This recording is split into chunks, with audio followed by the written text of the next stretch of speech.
চৈতন্যদেব তিনি বিবাহ করে দেখিয়েছেন। সেই চৈতন্যদেব স্বয়ং কৃষ্ণ। তার কি লোভ ছিল? তার তিনটা লোভ হয়েছিল। এক নম্বর কি? প্রেম। শ্রী রাধায়া প্রণয় মহিমা কীর্তিস। এই শ্রী রাধারানীর প্রেমের মহিমাটা কিরকম? এক। দুই, জেনাদ্ভূত মধুরিমা কীর্তিস। আমার মধুরিমাটা, এই জায়গায় দু নম্বরটা সকলেই বুঝে ফেলে। আমার মধুরিমা, আমার মধুরিমা আস্বাদন করেন তো রাধারানী। তো আমার মধুরিমাটা কি? এই জায়গাটা ভুল করে সবাই। এটা দ্বিতীয় লোক। প্রথম লোক রাধারানীর প্রেমটা কিরকম, দ্বিতীয় লোক নিজেরটা, আমার মাধুর্য, আমার মধুরিমাটা কিরকম, আর তিন নম্বরটা রাধারানী। প্রথমটা রাধারানীর ক্ষেত্রে, দ্বিতীয়টা রাধারানীর ক্ষেত্রে, আর মাঝখানে দ্বিতীয়টা নিজের ক্ষেত্রে। তাহলে রাধারানীর প্রেমটি কিরকম? এক, আমার মধুরিমা কিরকম। দুই, তিন নম্বর চৌপঞ্চাশটা মদ অনুভব কীর্তিস। আমার মধুরিমা আস্বাদন করে রাধারানী যে সুখটা পায়, সেই সুখটাই ওদিনে ফিনিশিং করবার জন্য তিনটা পয়েন্টের উপরে আমি সকলের যাতে মনে থাকে তার জন্য এই তিনটা কথা বলে দিয়েছিলাম। প্রভু কি কি?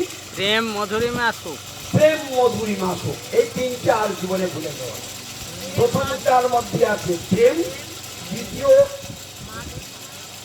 মধুরিমা, আর তৃতীয় সুখ। রাধারানীর প্রেম কিরকম? এক, আমার মধুরিমা কিরকম। দুই, রাধারানী আমার মধুরিমা আস্বাদন করে কি সুখ পায়, সেই সুখটা কিরকম। তাহলে প্রেম, মধুরিমা, সুখ তিনটে শব্দ মনে রাখতে পারলেই গৌরমানন্দে হরি বল। এত সহজ সরল করে পড়ার পরেও যদি কারো মনে না থাকে, সেটা দুর্ভাগ্য ছাড়া আর কিছু নয়। আর এ কথা মনে রাখতে তারাই পারবে যারা পুণ্যবান, যারা ভাগ্যবান, যাদের পূর্বজন্মের প্রচুর সুকৃতি আছে, যারা ধীর স্থির শান্ত নম্র, ভগবানের বিশ্বাস, সাধুদের প্রতি শ্রদ্ধা, এরকম যাদের ভিতরে আছে, তারা এগুলো ধরবার জন্য আকুলি বিকুলি করে, তাদের প্রাণটা আকুল হয়ে উঠবে কথা শেখবার জন্য, বলবার জন্য, মুখস্থ করবার জন্য, ভাববার জন্য।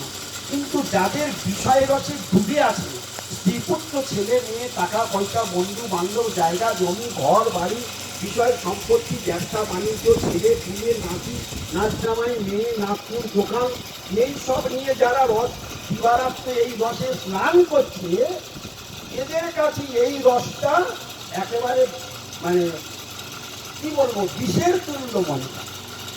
বিষের তুল্য। এই কি সব করে, সব কি গৌরমানন্দ চারিশা সর্বভূতান দুঃসাং জাগর্তি সংযমী দুঃসাং জাগ্রতি ভূতানি চারিশা পস্তক মুনে। যে বিষয়ে কৃষ্ণ ভক্তগণ সর্বদাই সজাগ প্রহরীর মতো, সেই বিষয়ে সাংসারিক বিষয়ে ভোগী মানুষ একেবারে নিঃসৃত।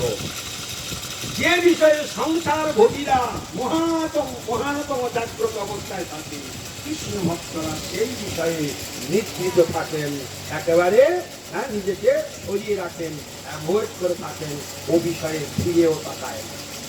কিছু বোঝা গেল?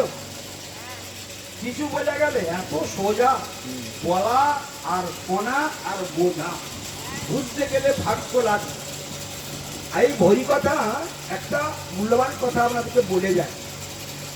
একটা জিনিস জেনে রাখবেন, আজকের কি ভাগ্য যে আপনারা ভগবানের কথা শুনতেছেন। আমি বারে বারে এই কথাটাকে সাবধান করি, যারা যারা ভগবানের কথা এসে শুনতে বসেছেন, তারা সবাই ভগবানকে প্রণাম করে বসেছিলেন, প্রণাম করেছিলেন।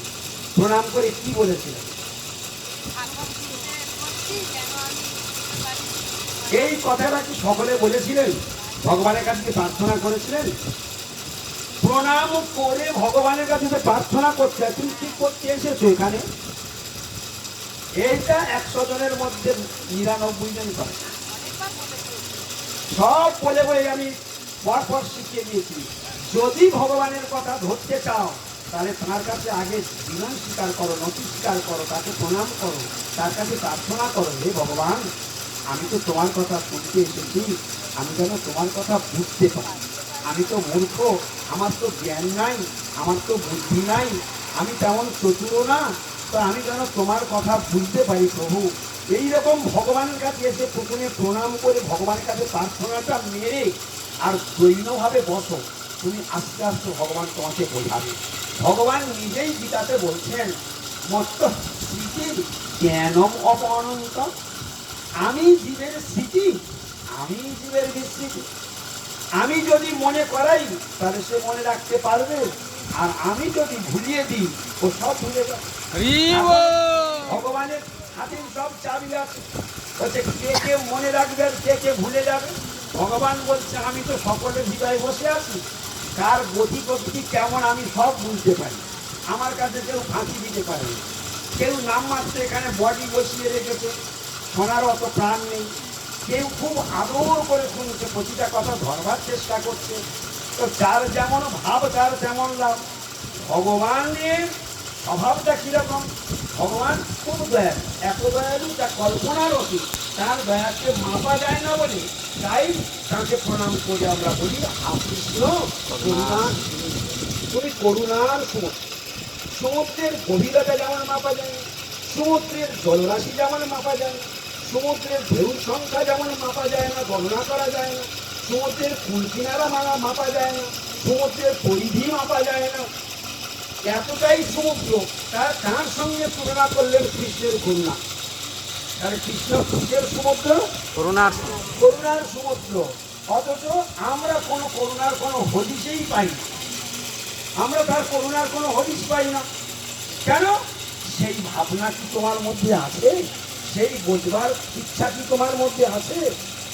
তুমি যদি গোবিন্দের কাছে প্রার্থনা করে কাঁদো, যে গোবিন্দ প্রত্যেক দিন তো তোমাকে প্রণাম করে বলি হা কৃষ্ণ করুণা সিন্ধু দীনবন্ধ জগৎপতি গোপীশ গোপিকা কান্ত রাধা কান্ত নমস্তে।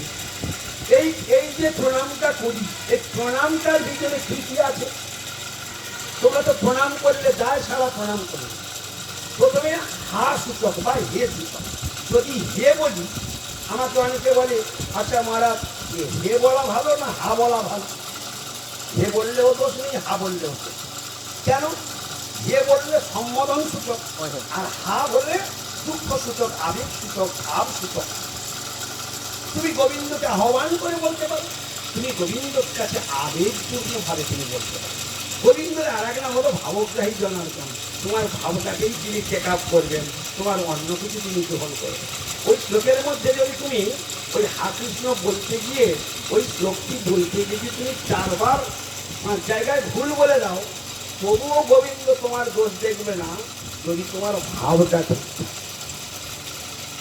কথাটা বুঝতে পারছেন? তার দয়াটা দেখুন। লোক ভুল বলছেন কিন্তু ভাবটা ঠিক আছে। গোবিন্দের চরণ নিজেকে সঁপে দিচ্ছে, গোবিন্দের চরণে প্রণাম করছে। গোবিন্দ বলে ও যা বলে বলুক না, ও তো এসেছে আমাকেই প্রণাম করছে, লোক না নাই বা বলতে পারতো, আমাকেই তো প্রণাম করছে। ধরুন কেমন আনন্দ। আচ্ছা এত দয়া তোমার কেউ করবে? তোমার স্কুলে টিচার পরীক্ষা দেবে, দেখো ভুল লিখে দিয়েছ, তোমার শিক্ষক কি বলবে ও হয়তো ঠিক লিখতে গিয়েছিল ওই জায়গায় ভুল হয়ে গিয়েছে, নাম্বারটা পুরো দিয়ে দিই? বলবে? কেউ বলবে না। হ্যাঁ, আর গোবিন্দ এমনই বলছে ও ভুলভাল বলে তার যাই বলুক, ওর উদ্দেশ্যটা তো আমাকেই প্রণাম করে। হ্যাঁ, মূর্খ বদতি বিষ্ণায় ধীর বদতি বিষ্ণবে বৈষ্ণব সমং পুণ্যং ভাবগ্রাহী জনার্দন। পুরাণের মর্মান্তিক। মূর্খ প্রশ্ন করে বলল কৃষ্ণায় নমঃ, আর পণ্ডিতে প্রশ্ন করে প্রণাম করে বলল বিষ্ণবে নমঃ। তাহলে মূর্খ কি বললো? কৃষ্ণায় নমঃ। আর পণ্ডিতে প্রণাম করে কি বললো? বিষ্ণবে নমঃ। শুদ্ধ উচ্চারণ, সংস্কৃতের শুদ্ধ উচ্চারণ। ওখানে বলছে উভয়স্তু, উভয়স্তু সমং পুণ্যং।